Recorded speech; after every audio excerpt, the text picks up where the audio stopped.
Welcome back to the Open Wide the Doors podcast here at the St. John Paul II Parish Family. I'm your host for today, Aaron Wright. And today's episode is one that touches the heart of parish life, family, and vocation. We're talking about living a sacramental marriage. Marriage is not just a commitment, it's a sacrament, a visible sign of God's grace at work in everyday life. Today, we're blessed to be joined by John and Deb Wright. John's our director of worship here at our parish family, and Deb is one of the assistant office managers here at our parish family as well. And so welcome, guys. Thank you guys for being here to talk about marriage. Thanks for inviting us. Jeff, good morning. So before we get started, I'd like to share with our listeners a little bit about us to give some context. For those who don't know, I am actually John and Deb's daughter-in-law. I married their fourth son, Justin, and we've been married for just over 2 years. So how long have you guys been married? We've been happily married for almost 30 years. And 30 out of 35 is not bad. No. We will actually celebrate our 30th anniversary this summer. Awesome. Yeah, 30 years. I can't believe that. Anyway. That's so exciting. Yeah, awesome. You've been married that long. You're still together. It's something old people say, 30 years. But anyway. You're not old at all. And how many kids do you guys have? 8. And they range in age from 27 down almost 28. Oh my goodness. 28 down to 7. Wow. Yeah. That's awesome. That's a big age range. The span of the age of our kids is old enough to drink. That's so cool. So you have 6 boys and 2 girls. The first 6, it's notable, the first 6 were boys. For years and years and years, we had nothing but boys. And then 7 years, nothing. And then 2 girls. And our whole house has changed, including all the boys. Yeah, absolutely. The dynamic has changed, and it's been interesting to watch and see you guys learn how to do the girl parenting thing. From a gym and a dojo and a locker room to a very messy library. Yeah. Well, and stay tuned. The next 10 years could be wildly entertaining for everyone. Yeah, I'm sure. So we're kind of here to talk about marriage. Yesterday was World Marriage Day. This coming weekend is Valentine's Day. Perfect time to talk about marriage and talk about love and kind of talk more about what the church teaches and not necessarily what our culture is kind of putting into people's marriages. So yeah, the Catholic Church views marriage as something more important, valuable, sacred, something that today's secular culture doesn't really see. Let's talk about what exactly a marriage is in the Catholic Church and how it differs from our culture's view on marriage. You guys, who wants to start? That's one my wife knows. Well, I mean, you kind of hit on it. It's a sacrament. It's something set apart. Yes, it's a vocation. It's a call. But it's funny. I just happened to hear this morning on another podcast, that it's by definition ordered to the good of the spouses and for the procreation and education of children. So it has a purpose, and that purpose is not individual fulfillment, and it's not living your best life, and it's not having a built-in +1 for life events. It's a partnership, and it's not designed to just be 2 people coexisting and side by side through life. It's designed to make 2 people one. That a perfect marriage bears within it the icon of the Trinity, that love that is, so complete that it sends forth new life. I mean, it's a really lofty ideal, and it's one that, obviously nobody's ever going to get it all the way right. Yeah. I think people forget that all the sacraments, by definition, are instituted by Christ, and they give grace. And so it doesn't say a good marriage gives grace. Of course, that's inherent, but marriages can't be judged on a daily basis, whether someone's happy or getting along or anything like that. When you asked us to do this podcast, I'm like, wait, Aaron's our daughter-in-law. She sees how this house is just amazing. She sees me yell at my kids. She sees me and Deb disagree, and she's still asking us to do the wedding podcast. I'm like, well, we don't have a perfect marriage. So why are we being asked to come in and talk about marriage? But it truly is. It's a sacrament instituted by Christ. Christ is the one who puts his name on it. And when you get married in the church, you put Christ's name on your marriage. And your goal is to help your spouse attain salvation. That's the big picture. And so, and I know in my life that my wife has filled that role very well. Mhm. Yeah, I mean, no marriage is perfect. No marriage here on earth is ever going to live up to the ideal marriage. The ideal marriage is the union between Christ and church. And yeah, it's And even that is beautiful. perfected in Christ. Yeah, exactly. Because It's nothing that like anyone on this earth could ever get close to. But yeah, you to your point, like everybody has fights. Everybody is like goes through challenges and trials and whatever. And but I mean, we're called to just go through life with with our spouse and just to love them and help them grow closer to the Lord and help them get to heaven. And it is that is a higher call. We're called to like love them like freely, totally, faithfully, and fruitfully. And yeah, that's kind of what the sacrament is more about. And today's secular culture is it. I don't think people view marriage as something that powerful, that something that meaningful, that the love of the Trinity is in there. The love of the Lord is in there in that marriage. It's what you see in society, things break down. We've gone from eating well to taking vitamin supplements because they're good mm, for us.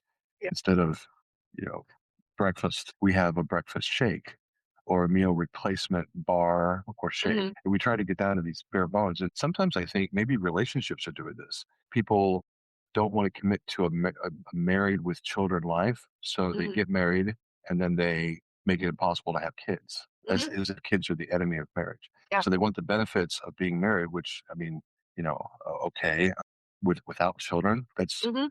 kind of antithetical to what good love is. Love is life giving, right? Yeah.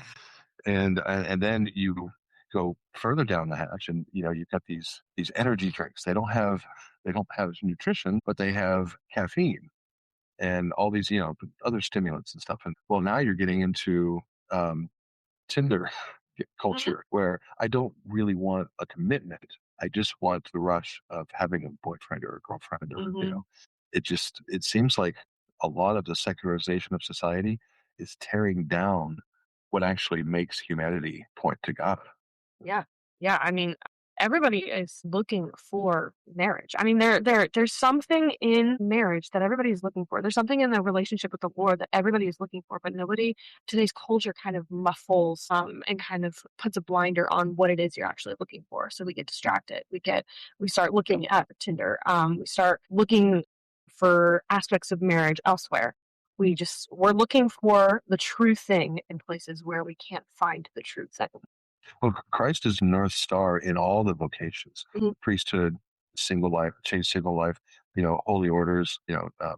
Christ is at the end of this, right? And that's a goal. And so when you take Christ out of the equation, it's an abyss. Yeah. Yeah, for sure. Christ is meant to be at the center of the relationship, of the center of the marriage. And that's why in the church today, I mean in the church in general, it's you're getting married at the foot of the cross. It's not necessarily today's culture. It's a popular thing to get married outside of the church in the woods or have a destination wedding. And like they're all really pretty and it's a cute scenic thing and it kind of when you get married outside of the actual church, it kind of takes away the true meaning of what it means that you're getting, like, to get married. Getting married at the foot of the cross, just saying those vows. So it puts the meaning back into it and what you're supposed to be doing. That's sacrificial love. What's supposed to be present there. Well, I mean, look for there's an entire world out there of the wedding planning, and we look for this shiny, perfect, idyllic storybook wedding, but we forget that the day to day life isn't about the wedding; it's about the marriage, and Yeah. we don't necessarily experience everyday life in its clean, shiny, perfect, airbrushed glory. It's messy. Yeah. Life is messy. We are broken humans and we bring everything with us into this relationship. You bring your own history, you bring your parents' histories, what you've seen about marriage, good, bad, and ugly. You carry all of that and you have to and you're individually we're working out our salvation in fear and trembling. That's from the book of James. And I mean it's true. You're working out your salvation in fear and trembling. And you should approach marriage the same way. You're working out your salvation and also your spouses. Yeah. And it says the two shall, come together and become one flesh. But it's very easy to forget that that becoming is the work of a lifetime. Mhm. And when it's just the two of you, there's a lot to learn. And there's a lot of things you have to come to understand about each other, about communication, just about the logistics of sharing space in everyday life. And then somewhere along the line, when kids happen, then it's a whole different thing. And not only are you continuing as husband and wife to work out your own salvation and to support the salvation of your spouse, now there's somebody else in there, and you become somebody different. You become somebody's parent, and you then get to experience your spouse as a mom or as a dad for the first time. And you watch that, and every kid changes that dynamic just a little bit because you adapt to their needs, and you send them out into the world and you help them to become who they're supposed to be. It's always something new, and it's always something different, and it's often loud or messy or scary or smelly. Yeah. There's always something, and you have to be prepared for that, and it's never ever gonna look like what you see in the pages of a magazine. Yeah. And John said something once that I thought was just a perfect summation of it. It's rarely pretty, but it's always beautiful. That is you said that? I sound smart. Yeah. I wrote it down on the list. Like babies. Not every baby's cute, but every baby's beautiful. No, but it's true. It's true. Marriage is not always pretty, but it is beautiful. Just like, I mean, I actually have some hope for these bridal planners or these wedding planners, because even though it's a very secular world these days, there's still a big deal around marriage. And these girls, 10, 11, 12 years old, they still dream of a fairy tale wedding. That tells you something. It's a Yeah. big deal. Yeah. And actually, in the church, a wedding, I think, more ideally, would more resemble an ordination mass. If you go to an ordination mass, when the priest makes the commitment, to be a priest and is ordained that day, that's when husband and wife, that's when the man and the woman get ordained as husband and wife. And the it's a beautiful, beautiful mass, right? If you've ever been to an ordination mass, it's absolutely beautiful and profound. And any priest will tell you that that is an idealization of the priesthood. And then you go actually be a parish priest, and you're changing light bulbs, and you're talking to angry parishioners. You're helping people find money they lost. You're helping people through the worst parts of their lives. And it's not always pretty, but I bet you every priest would say the priesthood has been beautiful for them, Yeah. and for the world if they're truly, have Christ at the end of their vocation. Yeah, you're right. Like, marriage isn't always pretty, but it's always beautiful. Um, it's kind of like it can be related to like liking love. Some days you're not going to necessarily like your spouse, but you're called to love your spouse no matter what. That's not true. they may. You know? I always no, I didn't mean to interrupt you. You're quite right. I remember something that you, Deb, told me before I got married. Um, it's you're gonna want like a few days before you actually get married to let it sink into what you are committing to, because yeah, this culture puts a big deal on the wedding day, and all of the planning and all of the stress and everything that goes into planning the actual day. And sometimes it's so easy to forget about the sacrament itself, what you're committing to, who you're committing to, and it's a discernment still until the moment you say I do. But yeah, that's something that I thought was like really amazing and profound that you pointed that out to me, and I did my best to like take time and just make sure that I was like, yeah, saying yes was like the right choice. But I don't think many people do that today. I think everybody's so focused on the actual day, like on the wedding, but then they forget about the marriage. And then you get into the marriage, and then it's harder than you thought, and it's not the pretty picture that was the wedding day. And Yeah. yeah. Well, and the first time somebody wakes up grumpy or sick, or or something doesn't go the way it's supposed to, or you're just out of sorts, and so you have a fight over something stupid, and then you walk away and go, "Oh my goodness, what have I done? What have I made the most horrible mistake of my life? How would you move forward?" Well, okay, you take a breath and you move forward, and figuring out how to manage conflict, because it's inevitable, Mhm. is probably, for me, the absolute hardest part of being married, is because you have to learn to do it, and you can't walk away from it. Mhm. And it's a challenge. I think that's one of the reasons our divorce rate is what it is because people hit a challenge and they assume that it's not fixable, or that it turns into a character assassination or a battle. Or they put their comfort or happiness above their vocation. Yes, absolutely. So it's a hard thing to do, but it's absolutely necessary. And keeping in view that we are supposed to resemble the relationship of Christ in the church also maybe helps, because in that particular marriage, you have one absolutely perfect partner and then the rest of us. We as the church are not yet perfected. We're kind of a mess coming to our bridegroom.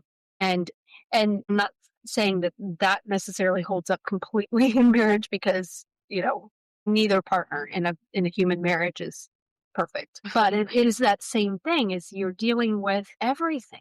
Everything that each of you is comes into that marriage, for better or for worse. And it's going to change, and it's something that you're going to walk through forever, and you bear one another up, and it's a partnership that it's always going to change. But I mean, just learning to manage conflict and disagreements, because they are inevitable, and they don't mean that you stop loving each other just because you've had a disagreement or an ugly day. Father Manning used to say the different definitions of peace. Like there was pax and pace, and also shalom. And he used to define these. He said, because peace is not just the absence of conflict. That's pace.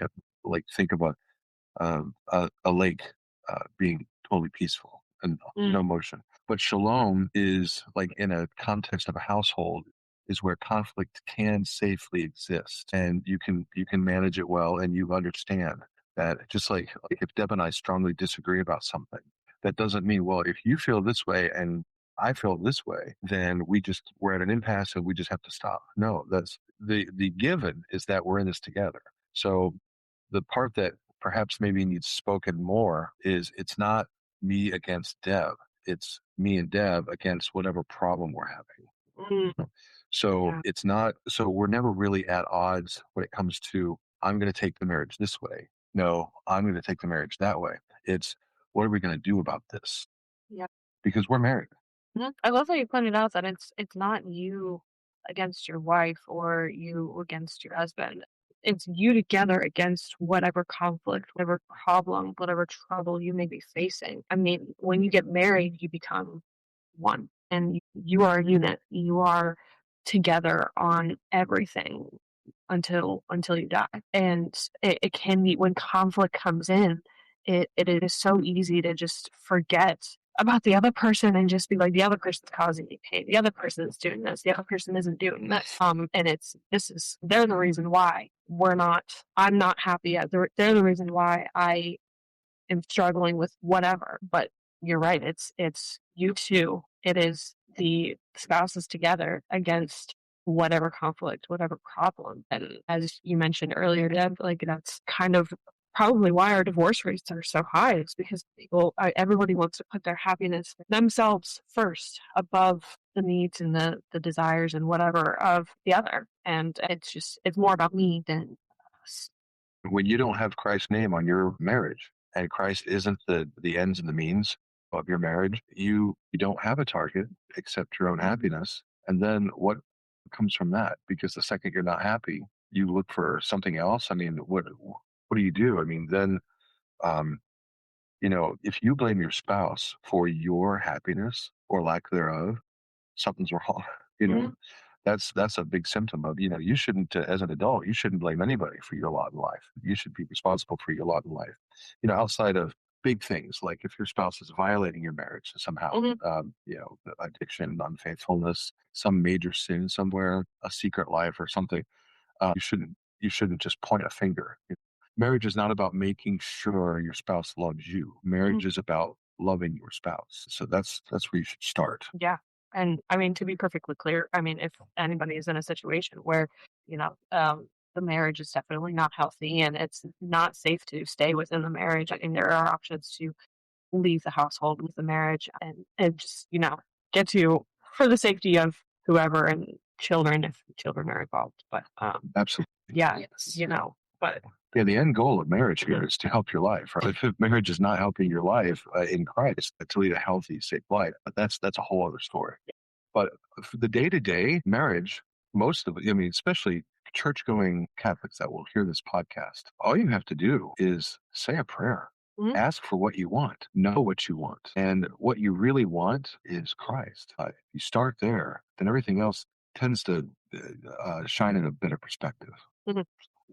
Archbishop Fulton Sheen has mentioned he has a book called Three to Get Married. And he talks about how, Christ is that third person in your marriage. And if you don't have Christ at the center of your marriage, if you don't have Christ right there with you, then your marriage is flat, or there's something missing in the marriage. Having Christ's love at the center to help you through whatever conflict, whatever struggles you may be facing, and to bring him into whatever problem and whatever your desires and whatever is so valuable. It's so important. It's not just you two. It's bringing the Lord in and him helping you through that. And you bring what you're wanting, your desires to him, and then he will fulfill them. I do some studying out from Christopher West a lot too. And I don't know if St. John Paul II said this or if this came from Christopher West. I don't know who directly said this, but the Lord is the only one who can satisfy your desires. And oftentimes we are looking for our spouse and whoever to satisfy our desires. And taking that to our spouse, taking our desires, our wants, our needs to our spouse in a way that only Christ has the ability to fulfill is not good. It's crushing to the spouse to feel that pressure. Like I have to be the perfect spouse. I have to be this perfect person, but only the Lord can be that perfect person for you. I don't know who said that. I've heard that before, but I don't know. Right. As a musician, I play a lot of music for a lot of weddings, and I tell you, some of the really popular readings at weddings. Well, I mean, do you know the most popular gospel reading at a wedding mass? It's the wedding account, and every priest talks about that new wine, right?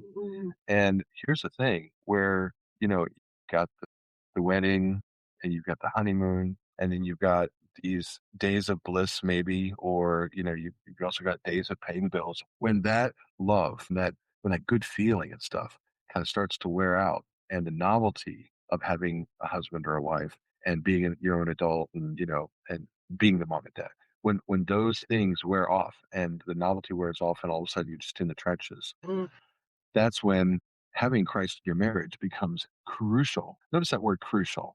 Do you know what that word comes from? Crucial? It comes from the cross. It's crucial in your marriage, okay? That's what it means, is of the cross. It's crucial that you have Christ in your marriage, because that new wine is that love of Christ that does not run out. It doesn't run out.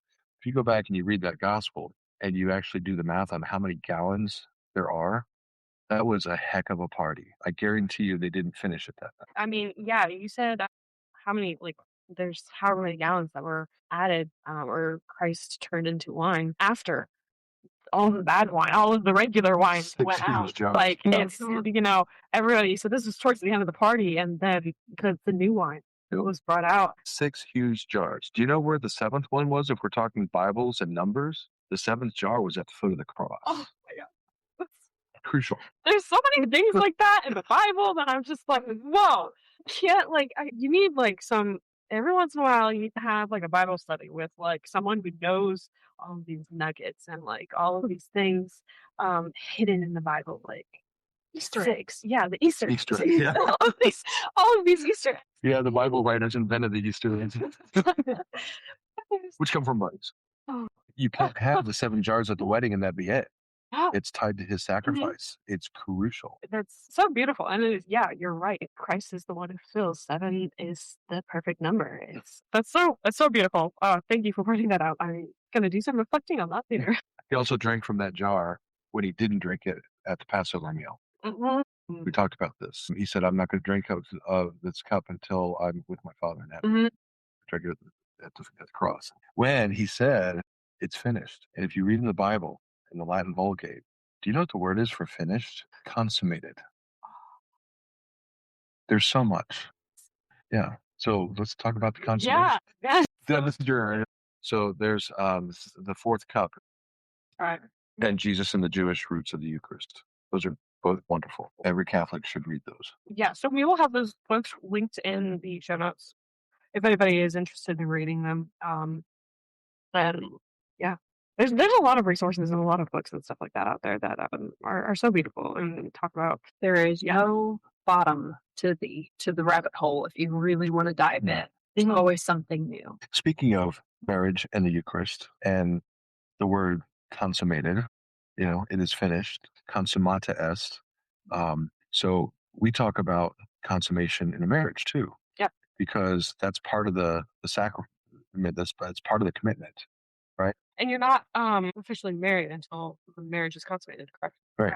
So the Catechism gives it a beautiful name, fecundity, and basically means that you're going to be fertile and multiply. Yeah. Or be open to it. Right. Yeah. Yes.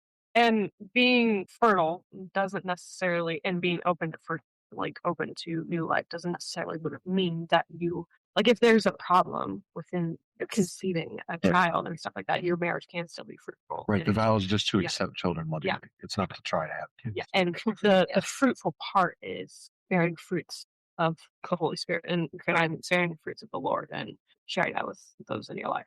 Not impeding natural fertility in any way, but there are a huge number of couples for whom fertility is part of the cross of their marriage. They are unable to bear children, to conceive, or to bring to life children. And that is such a struggle for so many couples. And my heart goes out to people who are struggling with that, who desperately want children. But I have also seen in a number of couples I've known over the years for whom they just weren't able to have kids, either unable to conceive or multiple miscarriages and just never able to have them. And I've watched some of those couples demonstrate the fruitfulness of their marriage in other ways. Profound ways. Just immensely humbling and gratifying ways. They live their partnership and they live their marriage, and in some ways they end up living kind of a parenthood. I mean, they express their motherhood and their fatherhood to other people. Sometimes it's fostering or adoption or mentorship or other couples, or neighbors' kids. They just life-giving.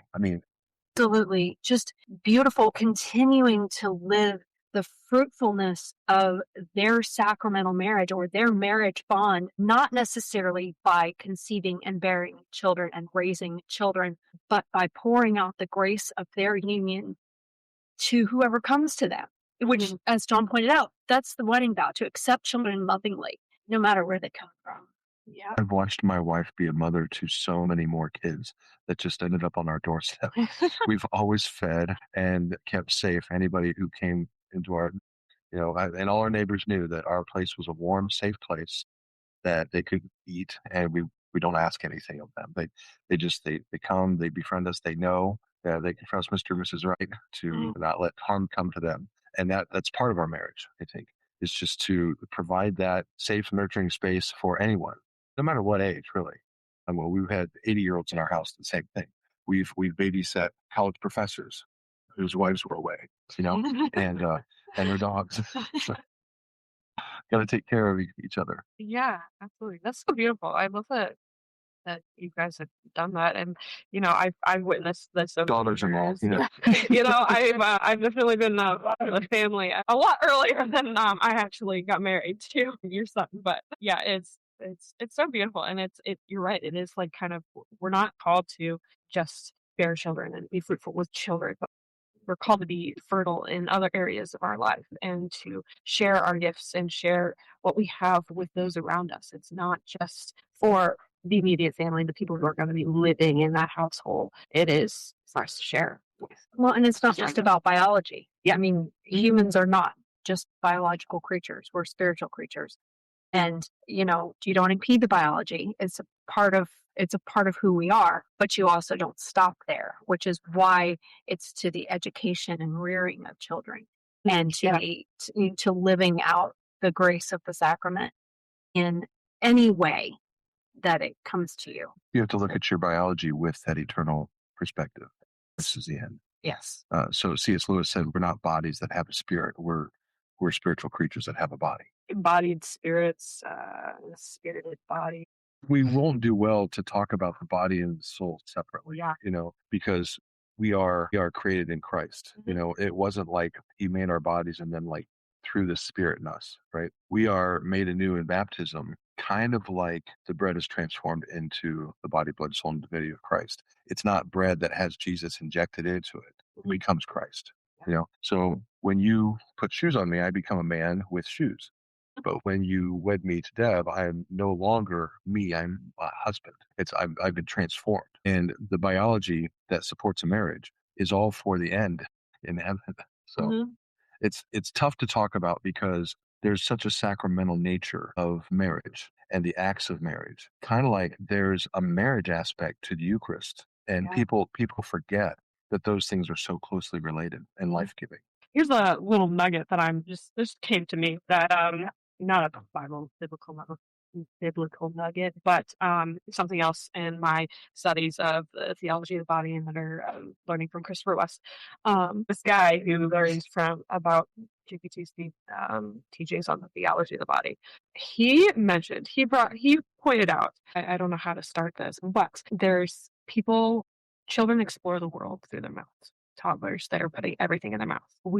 Marriages and couples express their love by kissing. We receive the Eucharist via mouth. There's something there that's orally that it's just expressing the love and exploring and Okay, right. This adore. Adore, yes. Do you know where that word comes from? Adora. Adora. Yeah. The lips. Yeah. Yeah. So when we adore you and we venerate the cross, what do we do at Good Friday? We kiss the foot of the cross, right? Yeah. And when we receive communion, we consume it, via our mouths. And and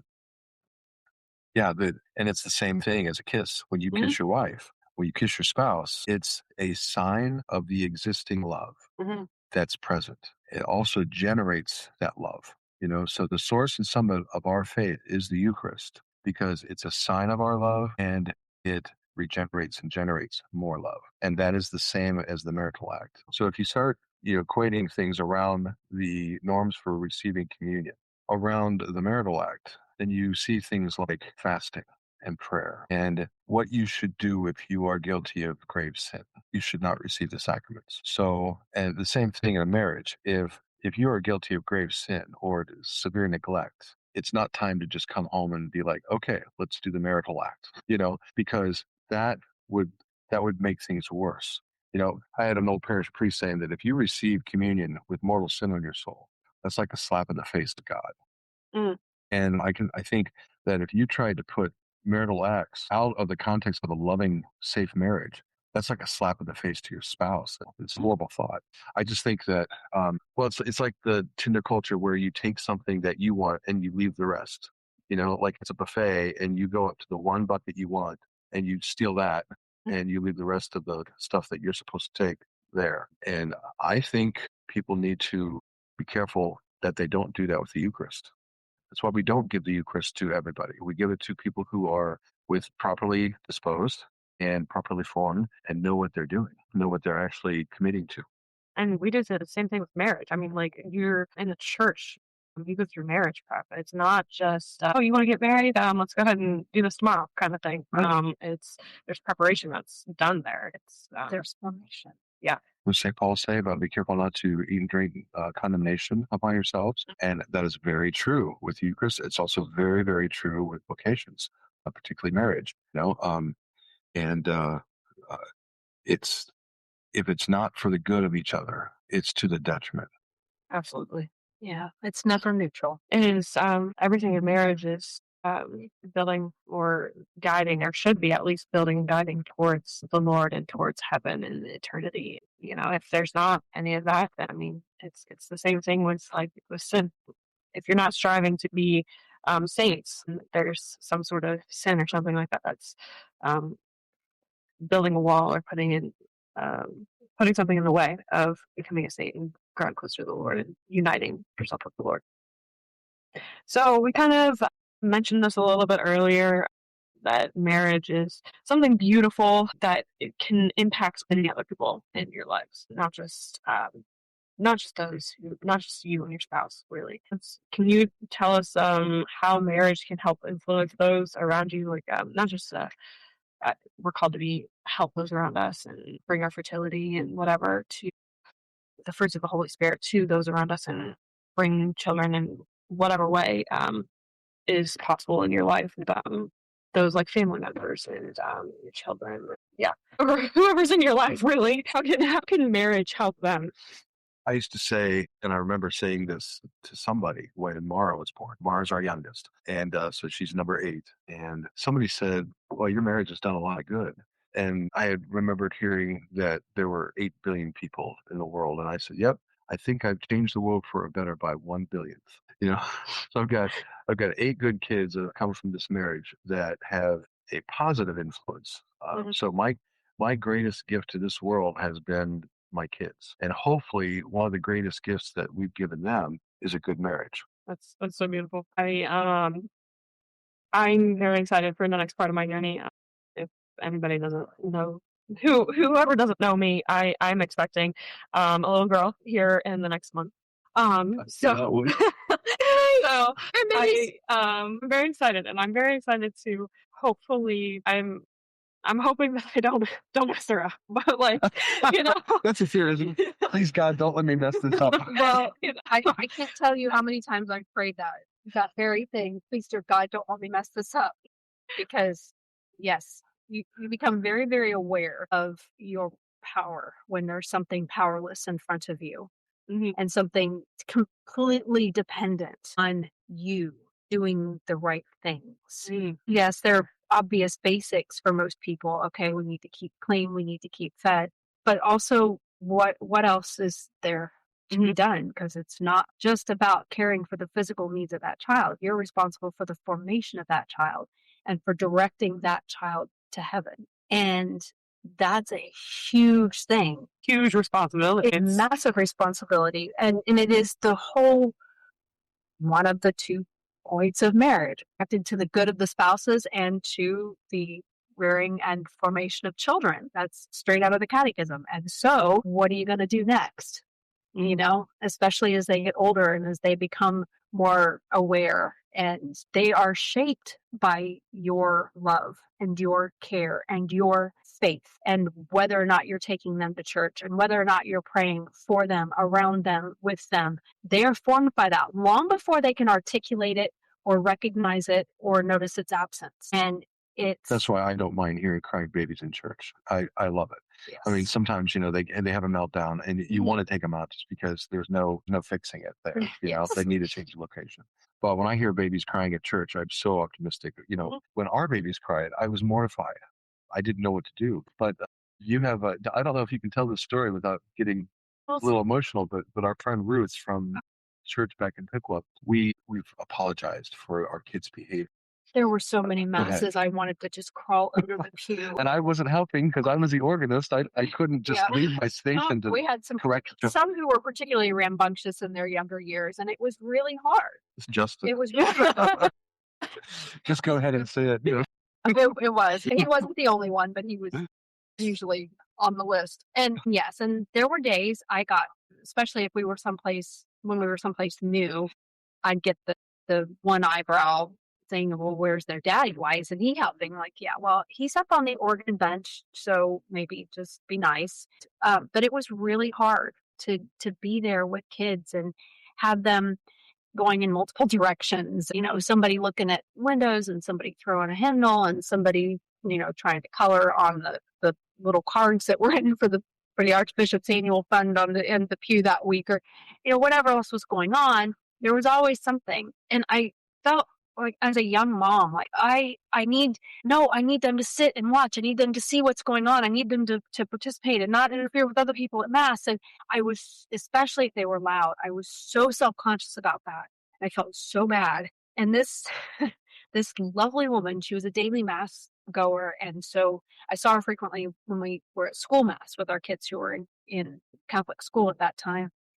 And one morning in particular, I was just in tears, and she came And she sat down next to me and she said, "You just keep bringing them. We know what kids are. And if somebody gives you the stink eye, you just give it right back to them."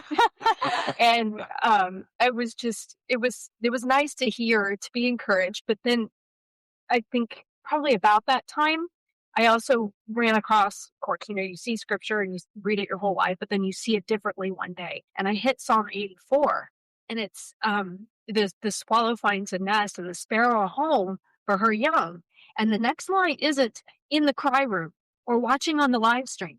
The next line is near your altars, O Lord. That's where they're supposed to be. That's the place to bring them.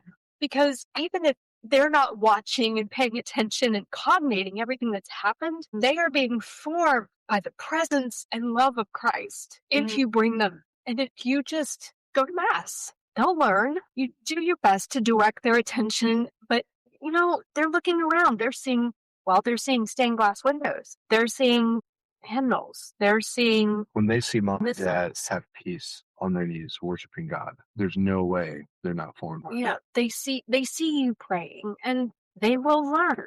It takes time, but they will learn. And the other thing is to remember that it's not just mom and dad. It's mom and dad's job to get them into the presence of Christ, but he will form them just like he's forming you. And I try to encourage young parents when I see them pulling their hair out in just that way.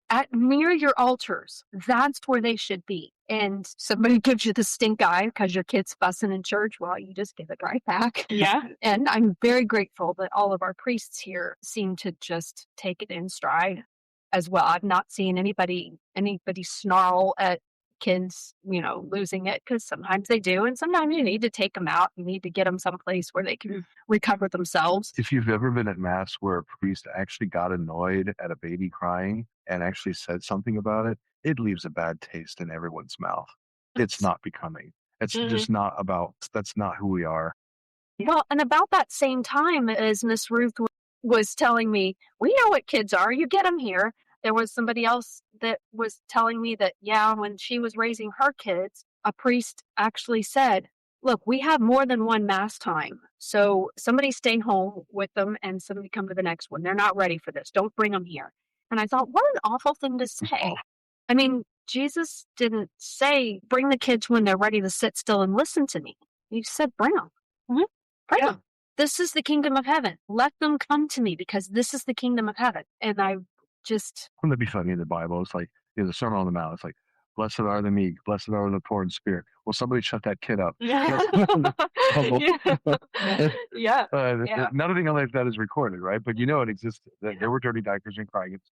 And then they become teenagers and their brains are almost wired to just think that you don't know what you're talking about. That's when Christ really enters the picture. Talk about needing new wine. Oh my goodness. Well, and I'm very grateful. That was double entendre, by the way. I mean, well, and that's just it. If they are accustomed to coming, then they know that this is what's expected. But you start to pray differently for your kids as they get older because they don't listen to you as much.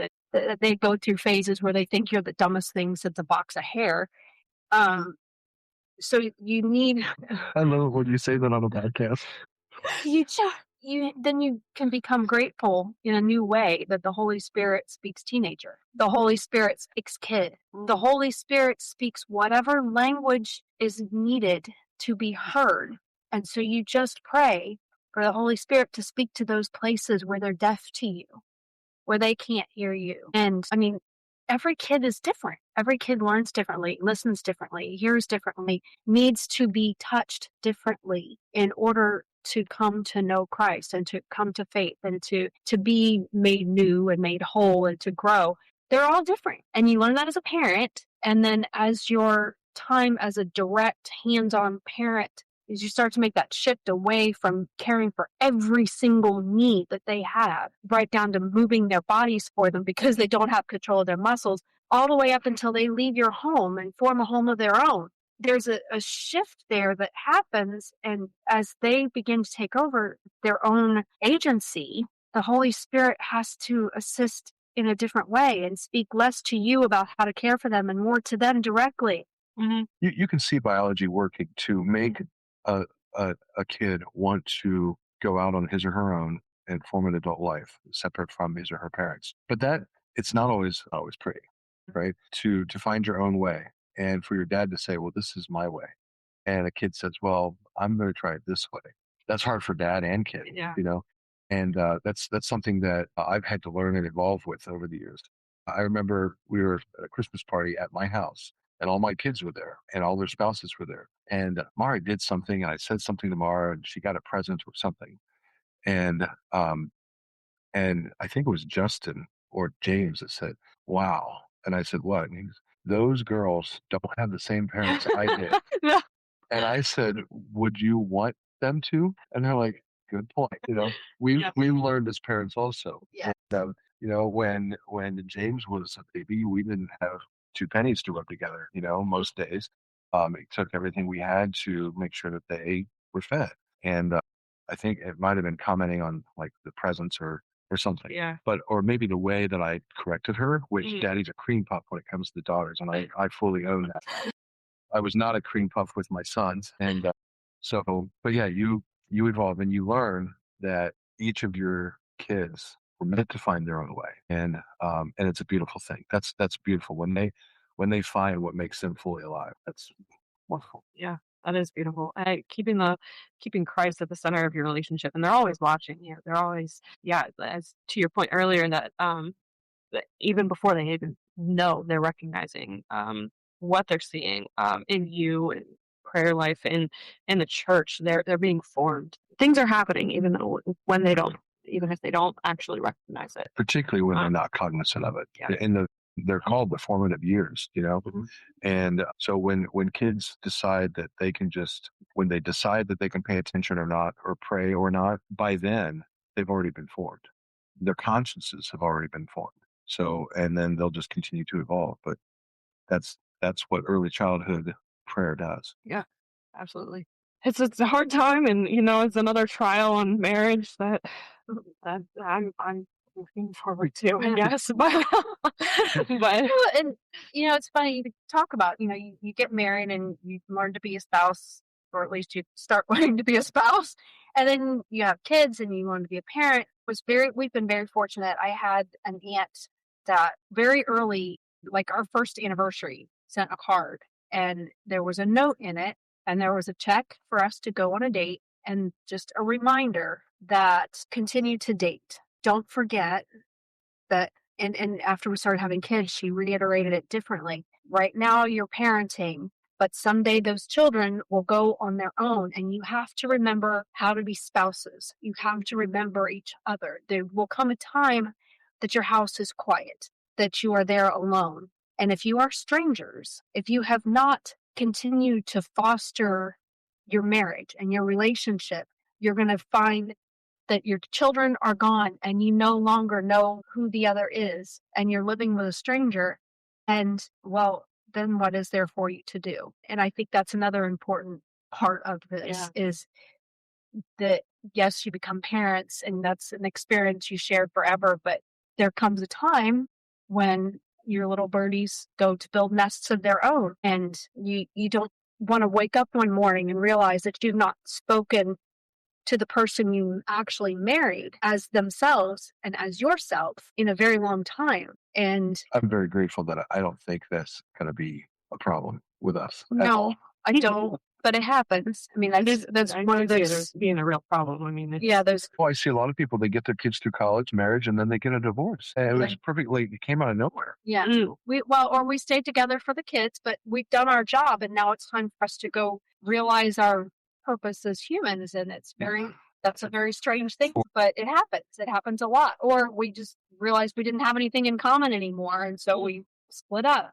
And Again, putting their happiness and comfort like above a vocation. yeah.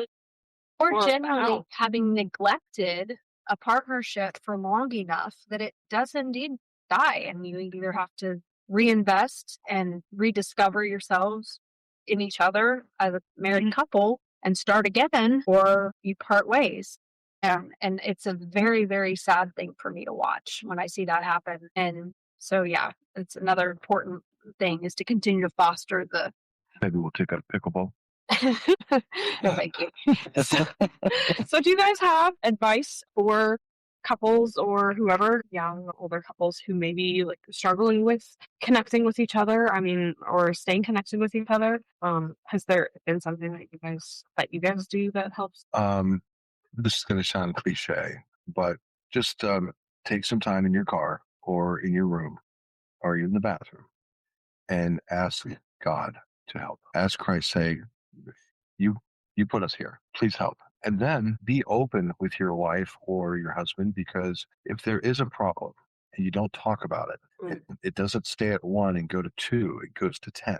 And that, again, that's Father Manning wisdom. He said, if you ignore a problem, it doesn't go to 2, it goes to 10. And so it's really good to be open and honest about what you're thinking and feeling. And I've also learned in my marriage that when my wife comes to me and she's open with what she's feeling and thinking and has a problem, she's not doing that so that I can provide an instant solution, which is my instinct is, oh, you've come to me with a problem. Here are a set of solutions that we could do. And that is not the case most of the time. It's really, she just wants to be seen and heard and for me to understand. And I do that. But then as a man, I'm always like, oh, well, we can just buy a few 2x4s and we can take care of that right away. And she said, no, you're not hearing me. So I have learned that. Yeah. Yeah. If everybody out there in podcast land could know the number of times Deb has stuck her tongue out at me, it would probably dumb down this podcast. Maybe we'll upgrade to a video podcast at some point. But, well, thank you guys so much for coming on and talking about marriage and kind of giving us some insight on how marriage is more a sacrament, not just a commitment to be roommates for however long you want to. Yeah, look at your marriage as the sacrament it is, and the sacrament that, like the Eucharist, it's not something that happened one day that day many years ago. It's something that keeps getting reiterated, just like the Eucharist.